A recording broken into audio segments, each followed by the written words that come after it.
As a culture, we've created a generation of men that think they can use their size, their strength, and their power to hurt, control, and manipulate girls and women. The bottom line is we know that if women could stop men from being violent, all she would have to say is stop and it would end.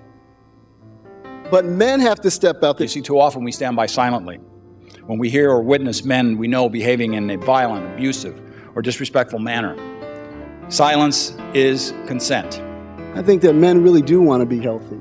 They really do want to be good guys. They do want to be good fathers and good partners. Why does she stay? That's not the question. Women and men who experience domestic violence stay in the relationship for many different reasons. Why does the perpetrator of this violence think he or she has a right to perpetrate it? Mainstream America debases boys' humanity in the name of their manhood.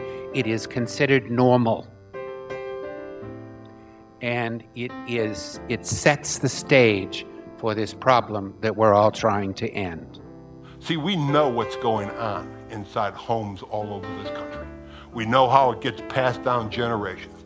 None of us can ever afford to be apathetic and indifferent to the pain of other human beings. All I ever wanted from my father was for him to love me. But in that instant, I knew the truth that I think many abuse victims finally realize, and that is that love should never hurt. We are not out to break the families and try to address the men who are afraid that we are out there to break their families and break their homes and empower their wives to leave the house and leave. We are trying to tell them we really are trying to solve a problem that will be devastating to you, to your future, to your children. The challenge is how do we as citizens and corporations and civic organizations come together and stand against that socialization process to eradicate things like domestic violence?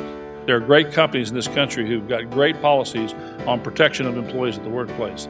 For 9 years in my childhood, I witnessed the mental and physical abuse of a parent.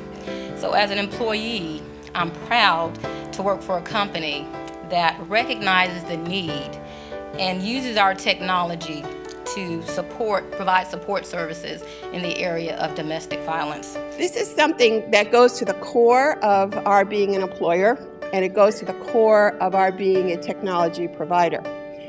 So we are very grateful to you that you've embraced us in this community, that you're helping us think through these issues as our technology and our workforce changes. I have to publicly thank Verizon for sponsoring this and for your corporate involvement on this issue and really caring. I think that we need to do, as a man, to address with our little boys and let them know it's okay to be an artist if you want to be an artist, and your wife is a lawyer. It's okay if she makes more money than you do, or her stature in life may be perceived in the world higher than yours.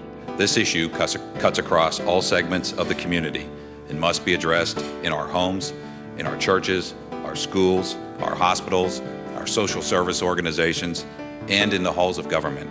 It is going to be the community that ends domestic violence. Ladies, I would ask you to encourage more male participation in this. There's nothing like an influential woman to get a man doing something. I believe we all need to look at how it is that we're willing to accept when anyone takes power and control away from another person, whether that's leveraged because of race, because of immigration status, because of sexual orientation, or because of gender. If I were given $1 million to take a look at how we can create programs on the college campuses to deal with this issue, I think the most important thing to do is to make it a mandatory course that we take all of our youth through to understand that women should not be objects. We have much to learn from one another, and so many opportunities we can share, and very, very important work ahead of us.